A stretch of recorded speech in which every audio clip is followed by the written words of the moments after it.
Շնորհակալություն, հարգելի գործընկերներ, ես իհարկե ստիպված եմ անդրադառնալ ընդդիմության կողմից հնչած մի շարք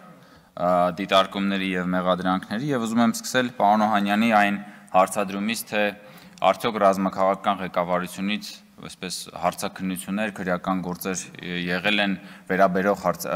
ուրեմն ռազմաքաղաքական ղեկավարությանը 44-օրյա պատերազմի մասով։ Պարոն Օհանյան, ես իրականում իհարկե ձեր իրավունքն նաև այդ հարցը գոյություն ունենալու իրավունք ունի, բայց եթե դուք նախանձախնդիր եք այդ հարցով, ինձ համար առնվազն տարօրինակ է, որ դուք նաև ձեր անցած ճանապարհը հաշվի առնելով ոլորտը եւ այլն, դուք չմասնակցեցիք 44-օրյա պատերազմի քննիչ հանձնաժողովի աշխատանքներին, որտեղ որ վարչապետը 10 ժամ մոտավորապես եկավ եւ պատասխանեց հարցերին։ Ինձ համար առնվազն տարօրինակ է, որ դուք բաց եք թողել այդ հնարավորությունը գնալ եւ այդ մասնակցել եւ վարչապետին հարցեր տալ։ Ու այստեղ իմ միակ եզրահանգումը այն է, պարոն Օհանյան, որ դուք չեք մասնակցել, որովհետեւ դուք վստահ չեք եղել ձեր վրա, որ այդ հարցերը, որ դուք տաք, արդյոք այդ պատասխանները, որ հնչելու են, դուք այդ պատասխաններին ունենալու եք հակափաստարկ, թե չեք ունենալու։ Դուք դրա համար չեք մասնակցել։ Նույն տրամաբանության, պարոն Օհանյան, այդ նույն տրամաբանության, որ նախկին նախագահները վախենում են գնալ բանավեճին մասնակցել Նիկոլ Փաշինյանի հետ։ Այդ նույն տրամաբանությամբ ինչ որ իմաստով դուք վախեցել եք գնալ քննիչ հանձնաժողովում խոսալ, հարցեր տալ, որովհետև դուք իմացել եք, որ հնչելու են պատասխաններ եւ արվելու են հարցադրումներ, որոնք ձեզ ավելի վատ իրավիճակի մեջ են դնելու։ Ու առնվազն ինձ համար զարմանալի է, որ եթե դուք իսկապես մտահոգված եք եւ նախանձախնդիր եք, բա մասնակցեք այդ հանձնաժողովի աշխատանքներին, խի չեք մասնակցում։ Պարոն Մինասյանը ասում է հաղթանակած նախագահներ, էլի անընդհատ սիրում են իրանք ասել հաղթանակած նախագահներ։ Ես մի քանի անգամ ասել եմ, բայց չեմ հոգնի հիշեցնել, այդ հաղթանակած նախագահների հաղթանակի հետևանքը եւ արդյունքը Հայաստանի համար ո՞րն է, ժողովուրդ։ 94 թվականի հրադադարից հետո, այդ հաղթանակից հետո պետք է հաղթական պտուղներ լինեին, չէ՞։ Որոնք էին հաղթական պտուղները 96 թվականի կեղծված ընտրությունները, որը որ դրվեց Հայաստանի Հանրապետությունում ժողովրդի կամքը բռնաբարելու բանը ինքնակատարելագործվող ինստիտուտը, որը որ Ռոբերտ Քոչարյանն ու Սերժ Սարգսյանն էլ կատարելագործեցին ավելի ու ավելի, դա էր հաղթանակածը։ Բաններ գողապետության արմատավորումներ հաղթանակածը, որ էլի հիմք դրվեց ձեր սիրելի նախագահների կողմից։ Գույք պարկի դիմացներ հաղթանակածը, քաղաքական սպանություններն էին հաղթանակածը, 3 նախագահների օրոք Հայաստանից անվերադարձ ավելի քան 1 միլիոն մարդու հեռանալն հաղթանակը, սա է ձեր հաղթանակածը, որ ասում եք հաղթանակած։ Այդ հաղթանակը պիտի ունենա դափնիներ եւ այդ հաղթանակը պիտի ունենա հաղթական արդյունքներ եւ ոչ թե արդյունքներ, որի արդյունքում մարդիկ սպանվում են, որի արդյունքում մարդկանց թույլ չեն տալիս կատարել ընտրություն, գողանում են նրանց ընտրության իրավունքը, որի արդյունքում մարդիկ թողում են պանդղտանում են սեփական երկրից գնում են իրենց երեխաների եւ ընտանիքների հետ, դա հաղթանակը։ Ոնց է դա հաղթանակ։ Խոսում եք բաների, ասում եք կառուցել են հաղթանակներ եւ հպարտ եւ ուժեղ Հայաստանը։ Բա հպարտ եւ ուժեղ Հայաստանից մարդը հոմազոխից չի որ թողի գնա ուրիշ օտար ափերում ապրի։ Մարդը ուզում է մնա եւ ապրի հպարտ եւ ուժեղ Հայաստանում, կրի եւ հպարտ եւ ուժեղ Հայաստանի հպարտ եւ ուժեղ անձնագիրը։ Բա ձեր հաղթանակի բանը, դրոշմը, հենց այդ իրականությունն է, որ դուք ստեղծել եք։ Ձեր հաղթանակի դրոշմը հենց այն ապօրինի գույքի բռնագազման օրենքով հայցադիմումներն է։ 500 միլիոն հետ վերադարձնա 1.5 միլիարդ դոլարի հայցադիմումներն են, որոնք որ դատարանում կան։ Այսօր գլխավոր դատախազը նաև մասնավորեցրեց Ռոբերտ Քոչարյանի ընտանիքի հետ կապված բանը, թե ինչա պահանջվում ուրեմն այս պահին դատախազության կողմից Ռոբերտ Քոչարյանից եւ նրա ընտանիքի բա դրանից խոսացեք։ Եկել եք այստեղ ժողովուրդ ջան բանը, Տիկին Խամոյանը, Տիկին Գրիգորյանը Ֆեմիդայի կերպարանքով ամեն անգամ գալիս եք եւ այստեղ բան եք անում, իրավապահ մամիների նկատմամբ բաներ եք գեներացնում։ Բա մի օր խոսացեք նաեւ այդ հարցերից։ Խի չեք խոսում։ Լևոն Քոչարյանը բան է անում։ Իր ելույթի ժամանակ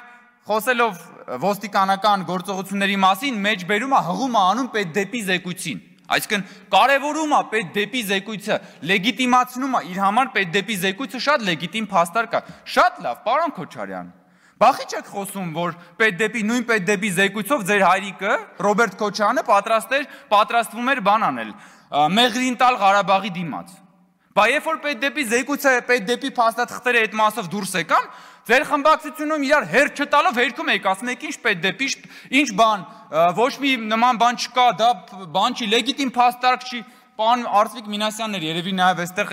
իր ոճի ելույթներ էր ունենում, ասում էր, ինչ կա, որ ինչ որ դիվանագետներ են, էլի ժամանակին խոսել են, հիմա այդ գաղտնազերծված պետդեպի թղթերին խեք ուշադրություն դարձնում, բայց երբ որ ձեզ ա վերաբերում, պետդեպի թղթերը դառնում են լեգիտիմ։ Երբ որ ձեզ վերաբերվում է այն մասին, որ պատրաստվում էիք մեղրին տալ Ղարաբաղի դիմաց, այդ ժամանակ պետդեպի թղթերը, պետդեպի ուրեմն գաղտնազերծված փաստաթղթերն ու բաները արդեն դառնում են ապալեգիտիմ, բայց ո՞նց է լինում, հարգելի գործընկերներ։ Պարոն Մինասյանը ասում է, բանը ուրեմն նոր մեղադրանք է գեներացրել մեր ընդդիմությունը։ Ասում էին դուք մեզանից խլում եք Արարատը, դուք մեզանից խլում եք սա, հիմա էլ ասում է դուք մեզանից խլում եք տոները։ Դուք մեզանից ասում եք խլում եք տոները։ Բայց տոների ժամանակ է, տոները ձեր համար ժողովուրդ ընդամենը եղել են կենաց։ Այդ տոները ձեր համար եղել են կենաց։ Դուք տոնի օրերին գնացել եք կենաց եք ասել, ճամարտակել եք, sense ճոռոմա բանել եք, պերճախոսության պես ձև բաները, դիֆերամբներ եք ձոնել, հետո գնացել եք սկսել եք իրար մեջ անել։ Սկսել եք իրար մեջ արդեն պետությունը գույք պարտքի դիմացը բանը քվոտաներով մեկը մյուսին բան ատկատները եւ այլն էս ա եղել ձեր իշխանությունը ու դա որպեսի ծխածածկույթ ապահովեք դրա համար այո տոների ժամանակ այդպես բան ա եղել sense հերոստատուտը միացնում էր բանը պաթոսը sense ցփնում էր այդ էր ձեր բանը ա եղել ձեր իշխանությունը այդ ա եղել հիմա եկել է ասում եք տոները մեզանից խլում եք տոները թազա մեղադրանք ա տոներն եք ձեզանից խլում հարգելի գործընկերներ Չէ, իղձերի մասին դե ես ասեցի, որովհետև այո, ունեցել են իղձ հարգելի գործընկերները, ունեցել են իղձ Հայաստանը դարձնել միութենական պետության մաս, ունեցել են իղձ Հայաստանը դարձնել ծայրագավառ, եւ այո, մենք մինչև այս պահը խլել ենք այդ իղձը նրանցից, եթե կարելի է այդպես ասել։ Այո, մենք խլել ենք Հայաստանը ծայրագավառ դարձնելու իղձը ոմանց։ Թույլ չենք տալու դա։ Ոչ մի կերպ թույլ չենք տալու դա։ Ու դրա համար մենք տեսնում ենք այս ամեն ինչ։ Դրա համար Ռոբերտ Քոչարյանը մեղադրում է, որ Հայաստանն է պատերազմը սկսել։ Ընդ որում էսի ձեր հաղթած նախագահներն են, մյուսն էլ Սերժ Սարգսյանը, եթե հիշում եք մի հատ ուրիշ հարցազրույցի ժամանակ։ Էլի մեղադրում էր, որ Հայաստանից էլի քաղաքացիական բնակության վրա բաներ ա գնացել։ Հարվածներ ա գնացել։ Սա երկու նախագահների կողմից Հայաստանի դեմ, սեփական պետության դեմ ցուցմունք տալու Մի այլանդակ դրսևորում է ժողովուրդ, դուք եկել եք հələ խոսում եք բաների մասին, սուտ մատնություն է սա, այո։ Սա սեփական պետության դեմ սուտ մատնություն է, հիմա ինչ եք եկել բաներ եք խոսում ստեղ, փորձում եք մարդկանց բան անել, էմոցիաներով sense ինչ որ գիպնոզացնել, հա։ Պարոն Մինասյանն ասում է, դե բանը հիմա էլ իշխանությունն եք, դա բան արեք։ Պատժեք նախկին շրջանում բռնություն կիրառողներին։ Այո, բա մենք էլ ենք այդ ասում, եւ նախկին եւ ներկա շրջանում բռնություն գործադրած, ապօրինություն գործադրած բոլոր մարդիկ պիտի պատասխան տան։ Բայց երբ որ այդ մարդկանց ուզում ենք արդեն օրենքով սահմանված կարգով արդարադատությունը սկսում է պատժել, այդ ժամանակ էլ գալիս ասում եք դուք մեզ հետապնդում եք, դուք մեզ հալածում եք։ Հիմա կենտրոնացեք, կողմնորոշվեք, ձեր բանը ակնկալիքը ո՞րն է։ Ասում է, չեմ հիշում, էլո, կարծեմ Տիկին Խամոյանն էր էլի խոսում էր SMS-ով աշխատանքից ազատվելու բանի մասին։ Ես էլի եմ ասում, բայց դուք դժգոհում եք դրանի Ժորժ ջան, ոնց եղավ, որ ձեր падգամավորական ցուցակում միանգամից 3 հոգի մանդատից հրաժարվեց, որ Ռոբերտ Քոչարյանի որդին դառնա падգամավոր, ոնց։ Դա ժողովրդավարության ոտնատակ ասպատակություն է ժողովրդավարության հանդեպ եւ պարլամենտարիզմի հանդեպ, այդ ոնց եղավ։ Այդտեղ SMS չի եղել, այդտեղ մի տունքի շարժում է եղել եւ վերջ։ Եկել եք ինչ եք խոսում SMS, լի մի հատ բացատրություն տվեք, ոնց է եղել, որ Ռոբերտ Քոչարյանի որդին, որպեսզի դառնա падգամավոր, միանգամից 3 հոգի մանդատից հրաժարվում են։ Ոնց։ Դուք հաշվետվություն ներկայացրել եք ձեր ընտրողներին, որ գնացել եք այդ ցուցակով ընտրության եք մասնակցել եւ բան եք արել։ Բանն ասում է, Արծվիկ Մինասյանը Օրվելից է բերում,